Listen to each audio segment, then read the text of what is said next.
Hi hello welcome to N9 media.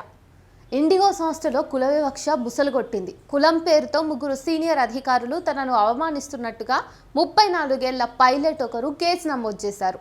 విమానం నడిపేందుకు సరిపోనని, చెప్పులు కుట్టుకోవాలని తీవ్రంగా అవమానించినట్టుగా ఆయన తెలిపారు.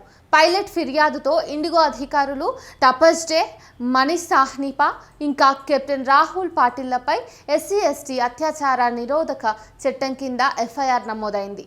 పైలట్ మొదట బెంగళూరు పోలీసులను సంప్రదించాడు. పైలట్ ఫిర్యాదు మేరకు అక్కడి పోలీసులు 0 FIR నమోదు చేశారు. అనంతరం ఈ FIRను ఇండిగో ప్రధాన కార్యాలయం ఉన్న గురుగ్రామ్కు బదిలీ చేశారు. శిక్షణ పైలట్ ఏప్రిల్ 28న ఇండిగో గురుగ్రామ్ కార్యాలయంలో జరిగిన సమావేశాన్ని తన ఫిర్యాదులో ప్రస్తావించారు.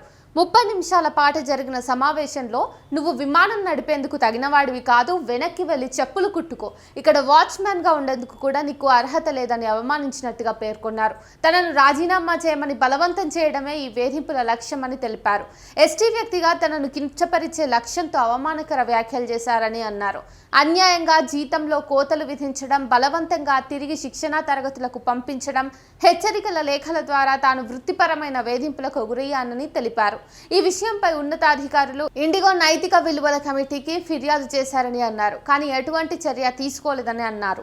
చివరికి వేధింపులు తట్టుకోలేక పోలీసులకు ఫిర్యాదు చేయాల్సి వచ్చిందని ఆయన వాపోయారు. ఈ ఘటనపై ఇండిగో ఇంకా స్పందించలేదు. అయితే మనం ఈ ఘటన ద్వారా ఇంకేం తెలుసుకోవచ్చు అంటే, భూమి మీదే కాదు ఆకాశంలో కూడా కుల వివక్షత అనేది అంతర్లీనంగా పాతుకుపోయింది మన భారత సమాజంలో అనేది అర్థమవుతోంది. మరి ఈ కులాన్ని, కుల వివక్షతను పారద్రోలడానికి మనం ఏం చేయొచ్చు అనే విషయంలో మీకేమైనా సలహాలు, సూచనలు ఉంటే కామెంట్ చేయండి.